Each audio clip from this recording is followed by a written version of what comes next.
Ride hard, stay home, the podcast. Welcome to Ride Hard or Stay Home, the podcast. This is where we mostly talk about motorcycles, but we generally talk about anything that you have to do hard. And as far as I'm concerned, that's everything. Welcome to the show, guys. Stay tuned, and we'll get right into it. That boy can go 100 miles an hour in first gear, I tell you.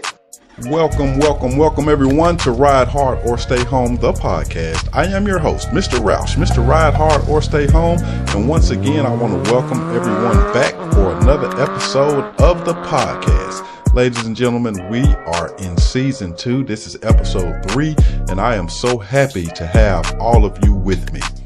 I know it's been a couple weeks since I've dropped a podcast on everybody, and I do apologize for that. We'll get into that in just a few minutes. But first of all, I want to give my shout outs. I haven't did this in a couple weeks, and I've met some riders, and I've got to give them their credit that's due as a new rider to the show. First of all, I met Randall. Randall was on his 2006 Yamaha R6. I met him on I-24. Now, how did I meet Randall on the interstate? Well, I-24 was shut down. Traffic was not moving. I heard the exhaust of a motorcycle sport bike behind me. I could tell. It's just Mr. Roush you're talking to. So what did I do? I looked in my rearview mirror, couldn't see it. Looked in one of my side mirrors, and I saw the headlight of that R6 peeping out from around the car that was behind me.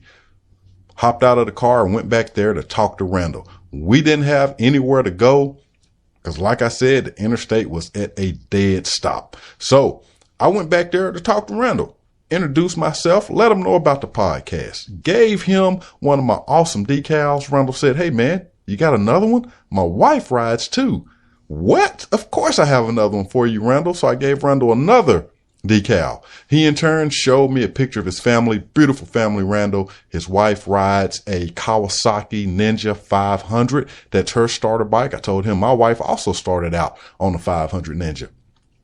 Randall says, "Hey, I want to get me an R1. As soon as my wife gets comfortable on that 500, I'm going to put her on the R6 and I'm moving up to a R1. Randall, sounds like a plan to me. It was great meeting you, sir. You and Mrs. Randall, y'all be careful out there on those motorcycles, and please join the family. Welcome to the podcast, sir." The next rider I met was B. I met B at the gas station. He was fueling up his 2017 Gixxer 600. Very clean bike, white, red in color. B, nice to meet you, sir. I also gave B one of the Ride Hard or Stay Home, the podcast decals, invited him to the show. B, come on over, join the family. Everybody here is cousins. So B, Randall, nice to meet you guys. And like I said, I hope you become regular listeners. Feel free to drop us a line anytime. You can still give us a call, and this is everybody, 615-669-6077, the number to the podcast. Feel free to call in with anything that you wish to talk about. Now, the next order of business, ladies and gentlemen, let's talk about the free aluminum bike stand that I am giving away. This week will be the last week for you all to enter into the contest, the drawing, to win this free aluminum bike stand that has the spool attachment as well as the swing arm attachments to lift your bike from the rear. You guys, it's a very nice stand. If you went to YouTube and saw season 2, episode 1 of the podcast, I showed all you guys the particular bike stand. Now, the one I showed you was the one that I use, but you can win one just like that. All I need for you to do is send me a pic of you and your bike to mrroush@gmail.com. That's MR.RHOSH@gmail.com. And you will be entered into the drawing to win that free bike stand. This week is the final week to enter into the contest. I will be announcing the winner next Monday. So you guys, let's get those picks in. Win yourself this free aluminum rear bike stand. All right, you guys. Now, that was the fun stuff at the beginning of the show. Now I got to take, unfortunately, a turn to a more serious topic. So last week I did not have a podcast. And the reason being was I had a doctor's appointment. And unfortunately, ladies and gentlemen, I found out that I do have cancer. Believe me, it was a shock because I was and still do feel perfectly normal. And it's crazy. Like nothing out of the ordinary except for some swelling on my neck area. So I'm telling you guys this. I'm going to share this journey with everybody because, I wouldn't want anyone else out there to find themselves in the situation that I have found myself in. Us men, we've got to go get our regular doctor's appointments, our checkups, your annual well-being checkup. Please, you guys, go and get them. Because like I said, I'm like 6'2", 230 pounds. That's my normal weight. I haven't lost any weight. My appetite is good. My energy level is as it is every single day. And I come to find out that, hey, I've got a cancer inside of my body.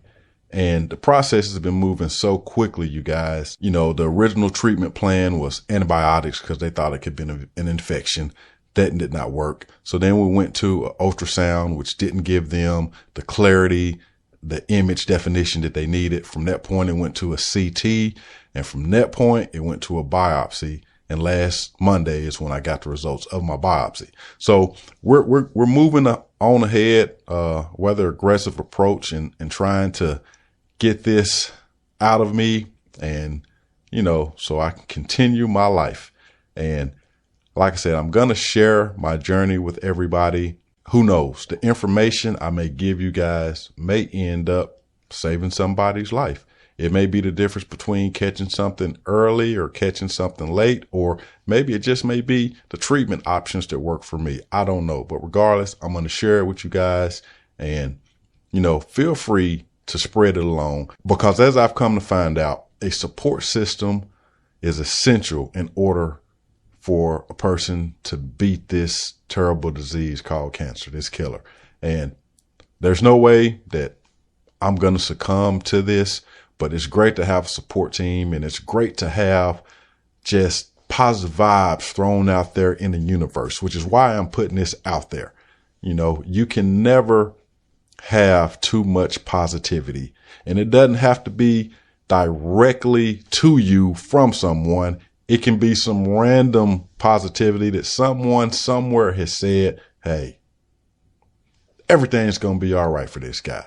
And I believe that works. I really do, ladies and gentlemen. So that's what's going on with Mr. Roush. And probably the worst part of everything to me right now, I was finally ready to take Marianne. Me and her were going to the track on Saturday, my first track day of the year because COVID-19 canceled everything else. Got to go ahead for the track day. And now I won't be able to go to the track day. The track day is scheduled for Saturday. I actually have a surgical procedure scheduled for that Thursday. Let me tell you guys about this. So the type of cancer they located in me, they found, I told you guys I had some swelling like on my neck, and it ended up being a mass that was attached to a saliva gland. Now, speaking with my doctor, I've come to find out that this particular cancer does not normally originate at a saliva gland. So they need to locate the primary spot of this cancer in my body to figure out this is where it's at and it's traveling. So I've got a procedure coming up here where they're going to do a scope procedure to me and try to locate the origination, the source of this cancer in my body. It's also a possibility that they will be removing my tonsils as well doing this procedure. I've never had a surgery in my life, ladies and gentlemen. And this is kind of scary to me because I've never been under. I don't know, what to expect because I've never experienced it. But that's the next step. That's the next process. And because of this process, I'm going to miss my track day. A lot of you guys are probably like, what do you care about a track day? Well, I care a lot about a track day. That is my therapy, ladies and gentlemen. That is my therapy. Everybody has an outlet, and my motorcycle and the track happens to be my outlet. I miss my outlet. So I've been looking forward to it all year long. And now to have this happen, it's just another one of those things. But ladies and gentlemen, we are going to keep moving forward. On our last meeting, we actually talked about what's going on in the country today. Prior to that, I actually did a product review. I told you guys about the AIM Solo 2 lap timer and how happy I am with it. And today, we're also going to review another product that I'm very happy with, whether it be for track use or for street use. This product comes in handy for both scenarios. So we're going to take a quick break. And when I get back, we're going to get into this product review. Ride Hard or Stay Home, the podcast. We'll be right back.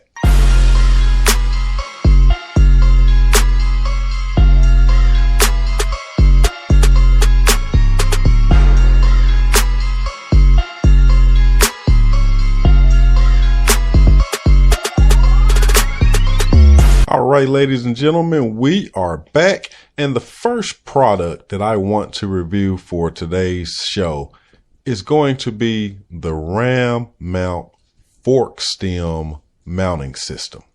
So let me explain this to you guys.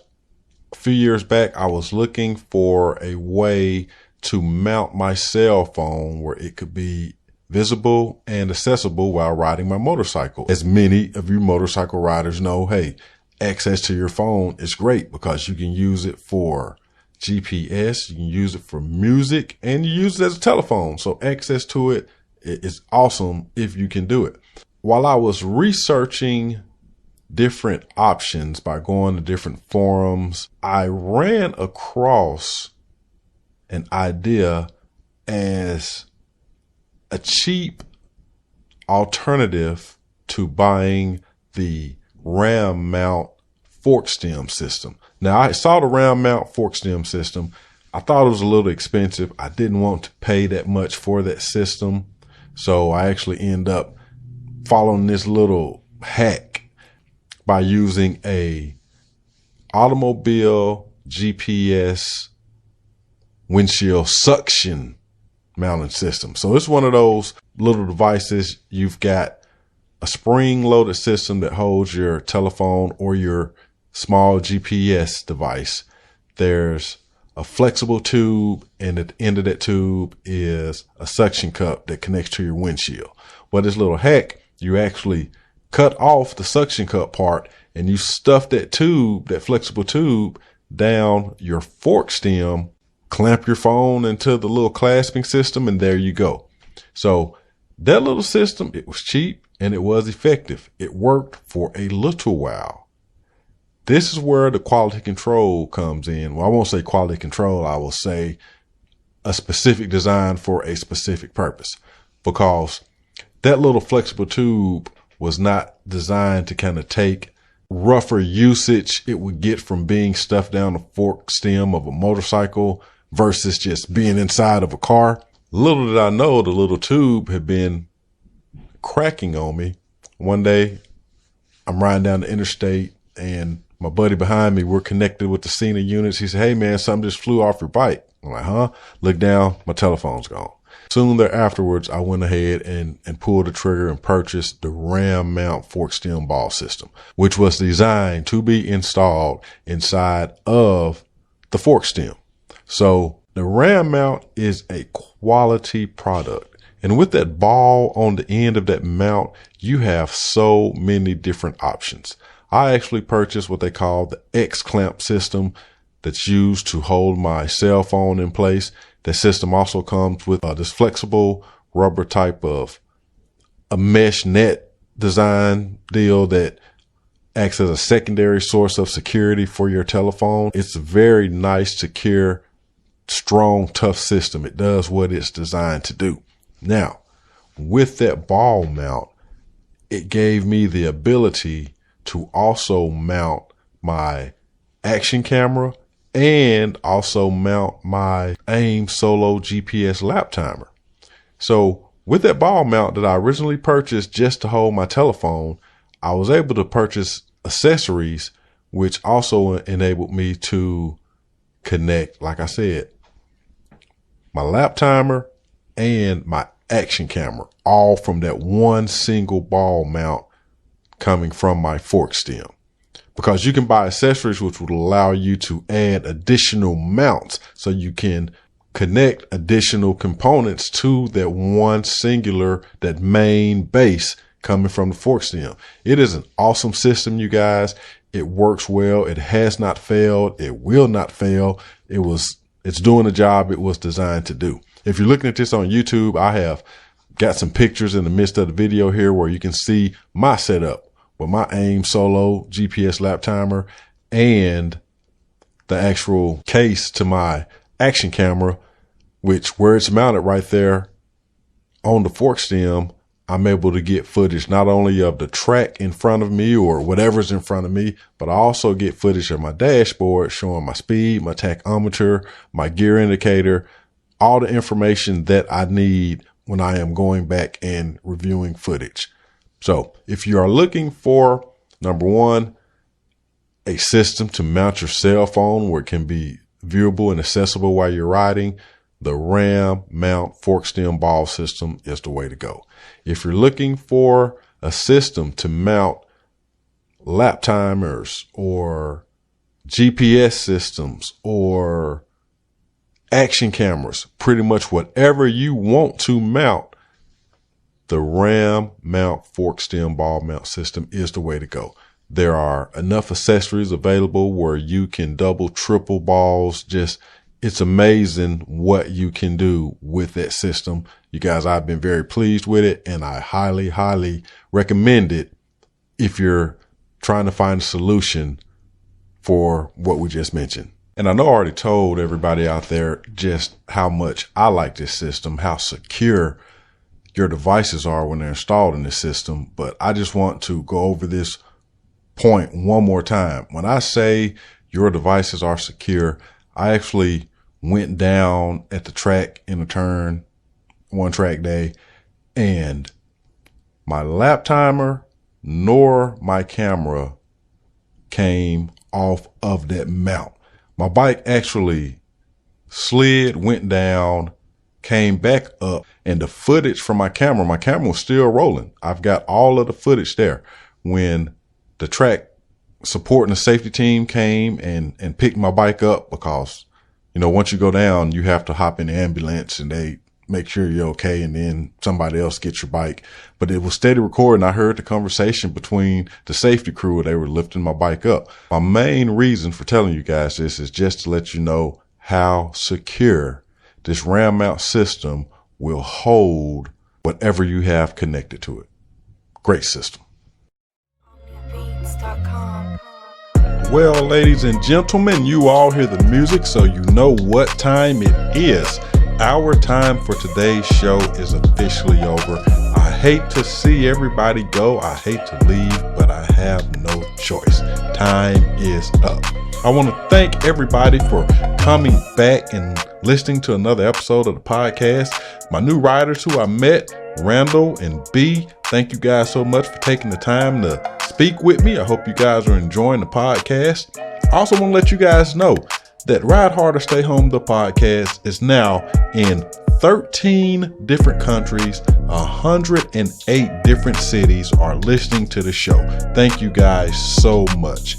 And I want to thank everyone who's actually throwing positive vibes up there in the universe for me while I'm going through this journey to beat this thing we call cancer. Not only for me, you guys, I told you guys about my buddy, OG Joel. He also had a cancer diagnosis, and you guys, please throw those vibes out there for him as well, because we are both determined to beat this thing. So, ladies and gentlemen, until next week, everybody be safe, enjoy life, because you don't know how short it can be, and we will see you guys next week. Ride Harder, Stay Home, the podcast. We're out of here.